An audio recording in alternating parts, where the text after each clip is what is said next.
Hey there, guys. A little bit earlier, we had the Brave Exvius Updates live stream, number 67. And in this video, I'm going to be just very briefly recapping some of the major points that they had during the live stream. You know, as usual, if you want to see everything in detail, you can watch the official live stream replay on YouTube, the official channel. But in this video, I'm just going to go over the major points and talk about them, maybe give my opinions on some of it, etc. But also, like usual, I will also be covering a lot of this on Tuesday in the news vid. I do have a guest lined up. We're going to be talking about lots of this on Tuesday with the guest. So again, I'm not going to really go over everything in super detail because you're going to hear it all over again in more detail from me on Tuesday with the guest I have. But we had a special edition live stream. So one of the things they covered is they confirmed that on March 23rd, so a week from now, not this coming week, but the week after, Deoceus has been renamed on Global to Deoxys. So Deoxys is coming on March 23rd. They talked about him, his leader skill, etc. They kind of gave a very brief tutorial about leader skills, which I'm not going to go into for the most part because I think people that watch my channel already have a good grasp of what leader skills are because of my JP videos. But yeah, so Deoxys, I hate that name, Deoxys is coming on the 23rd.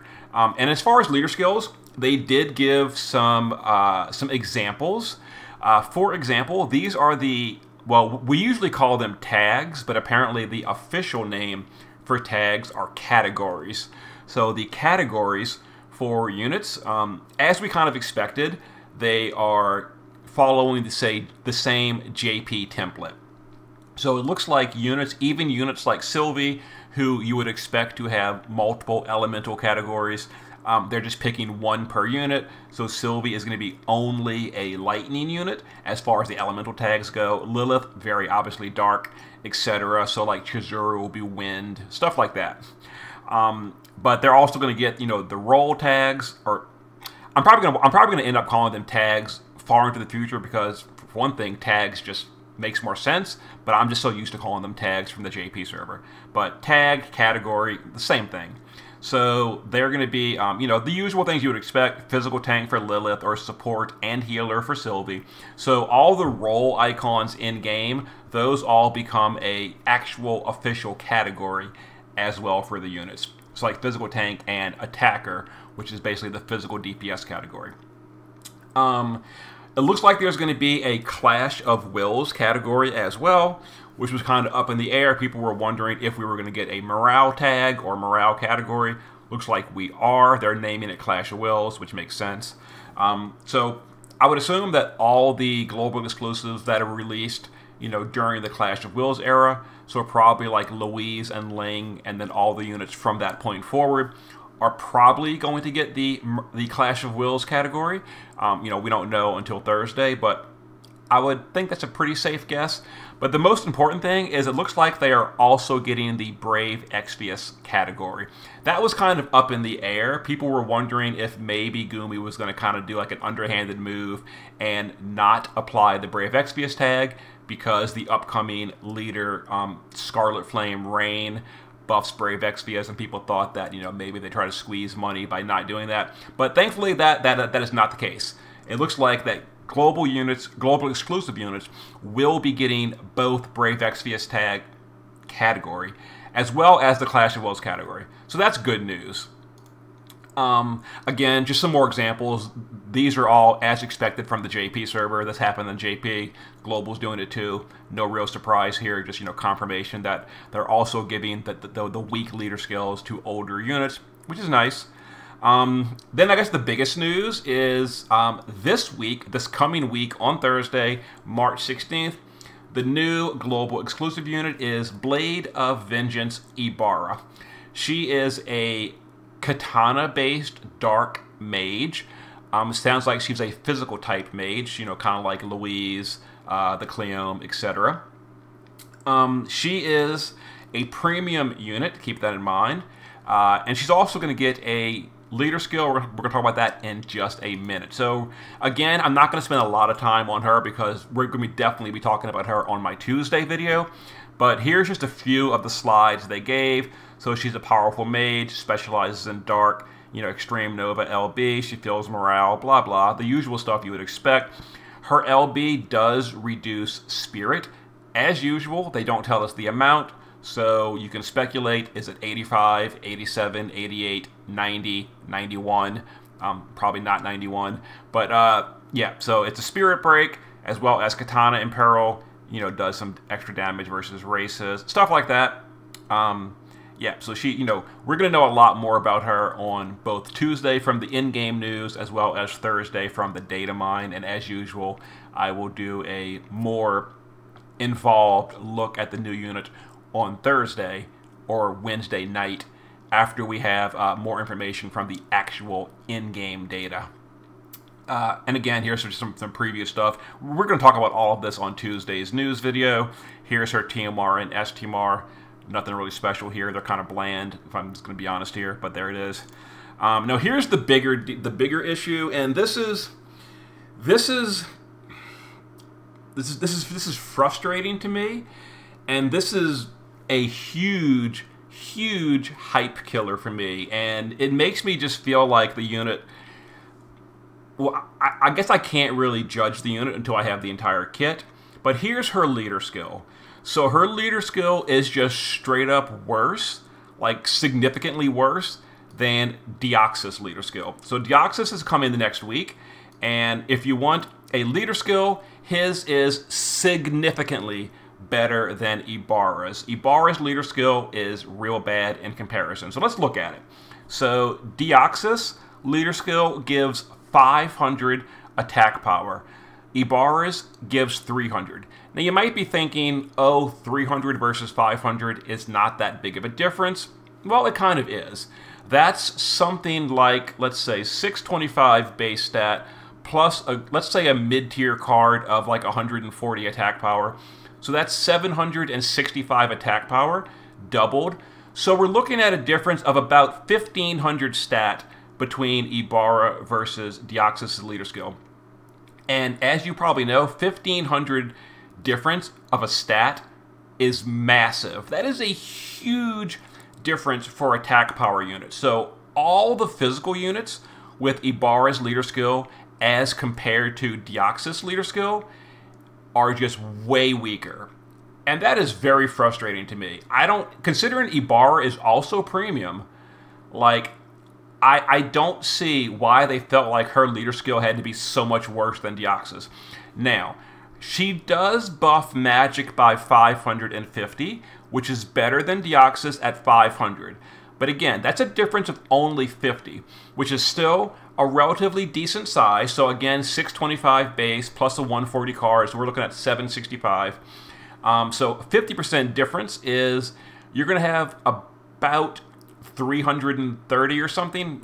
I'm bad at math, but about 330 or so more magic if you go with Ibarra's leader skill as opposed to Deoxys. So for some players, they may think, if I want to go for a complete dark mage team, maybe it's worth it for you. You have to make your own decision. I personally think this leader skill is significantly worse. As far as the defense and spirit go, they're both the same. Deoxys buffs defense and spirit by 200. Ibarra is defense and spirit by 200. And then there's also the category. So Ibarra is only dark units.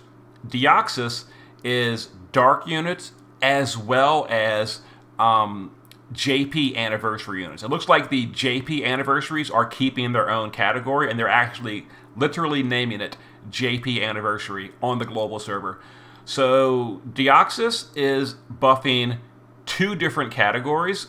Ibarra is only 1 category. So, I mean, this really makes me feel just lack of confidence in this unit, because this leader skill is so much worse than Deoxys' leader skill. Like, as we saw right over here, they're adding a Clash of Wills tag. So they're adding a Clash of Wills tag. So Deoxys buffs dark and JP Anniversary, why doesn't Ibarra buff Dark and Clash of Wills? Like, they're just intentionally making her worse, I guess, to try to sell Deoxys on top of her as well, or instead of her. So I don't know. So, again, we have to see the entire kit on Thursday to give a proper evaluation. Maybe the unit is just absolutely god tier all by herself without the leader skill. That's possible. We don't know until Thursday. But I gotta just say, just right out the gate, I am very, very disappointed in Ibarra. And this, like, really killed my entire hype for this whole stream, is when I saw how bad this leader skill was. And it's real bad.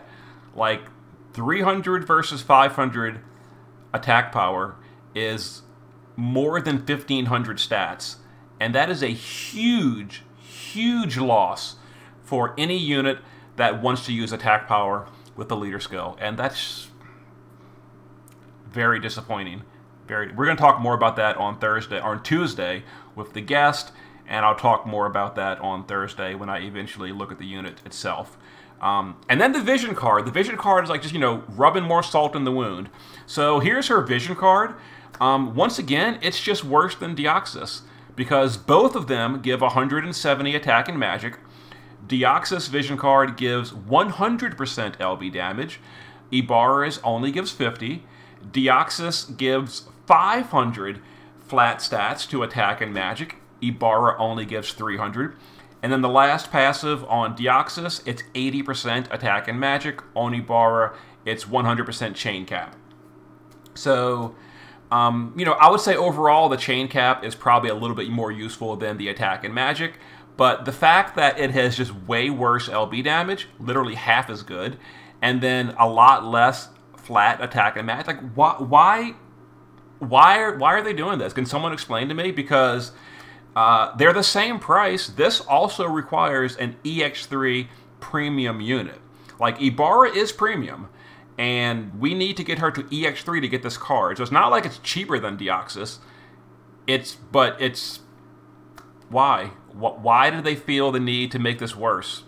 But there it is. It's just a worse vision card. So I don't know. It's giving me a bad vibe about this unit.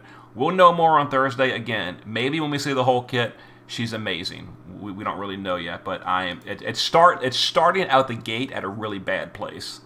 And then the Clash of Wills is, I actually didn't save the slide for the intro slide. I think his name was like Nabanugo or something. I don't know. It's some kind of like samurai looking guy. But yeah, the Shogun of Unknown Origin. Here's the previews. The third one is a little bit confusing. So bring magic-based attackers such as Blade of Vengeance Ibarra to avoid powerful single-target attacks. I'm a little confused about what that means specifically. Does that mean you have to attack them with a magical-typed or physical-typed magic damage attack? Does it matter which one? Does it matter? It's a little ambiguous what they mean from that. I guess we'll find that out on Thursday. But yeah. So here's the Clash of Wills boss starting up this Thursday as expected.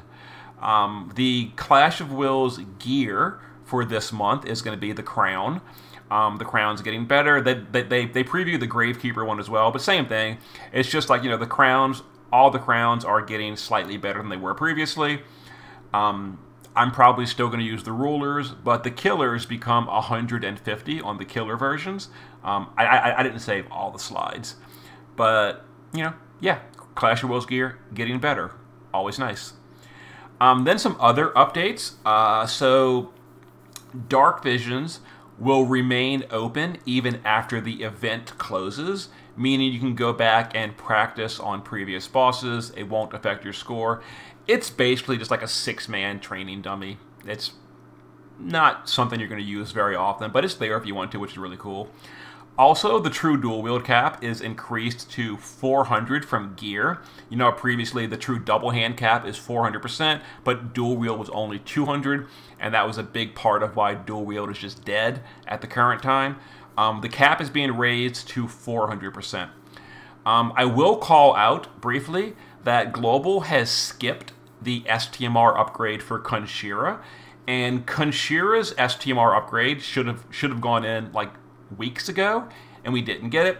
And that is a big part of gearing mages to the new 400% dual wield cap, because Kunshira's STMR on JP gives 100% true dual wield to magic, and that's kind of a big deal, because true dual wield for magic is not easy to gear for, because most of the sources are only 50 and they're not super great.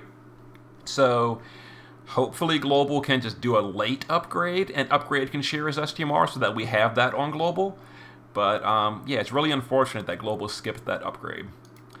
And then there were a few question and answers.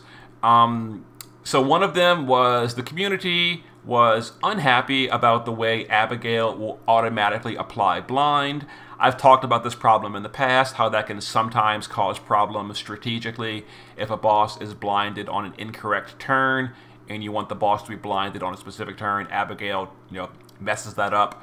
And their answer was, we hear you, but we don't really have an answer if we're going to do anything about it or not. We may not.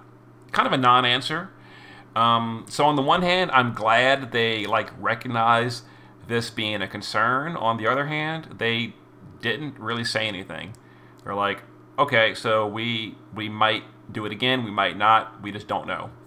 Kind of a non-answer, but okay.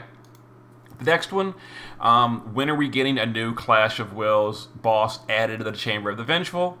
And the answer is nope, not happening. They just basically said, you're not getting one. They did say, we might look into other content, but Chamber of the Vengeful is dead, according to this. And that is a very big disappointment, because I personally really enjoyed Chamber of the Vengeful. I thought Morgana was interesting, was fun, was challenging, and I have gone back to Morgana with various other clears. I have been waiting for them to add more bosses to Chamber of the Vengeful, but I guess we're not. They're just not doing it. So, okay, I guess now we know. The last question was, when is the auto function coming, which is basically the auto repeat that allows you to farm quests automatically. The answer is March 23rd. So when the client patch goes in for leader skills, that will be going in as well. And as far as leader skills, by the way, I should mention, Ibarra's leader skill is not going to be active on Thursday. That is going to be patched in later, they said. So probably along with the client patch, the following Thursday on March 23rd. So she'll just not have a leader skill the first week, and then she'll get it the following week. So keep that in mind.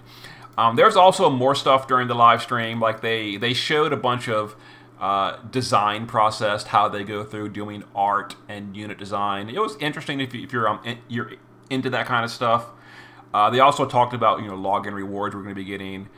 Campaigns, we're going to get free pulls, all that kind of stuff. I'm not really going to talk about all that in this video. I just wanted to cover the main points. But yeah, there was the main points. So basically, they previewed Deoxys, they previewed some leader skill stuff, they previewed Ibarra, told us Clash of Wills is coming, and they answered a couple questions at the end. And I'm going to be doing a more in-depth talk about all this on Tuesday with my news video guest. So, see you then.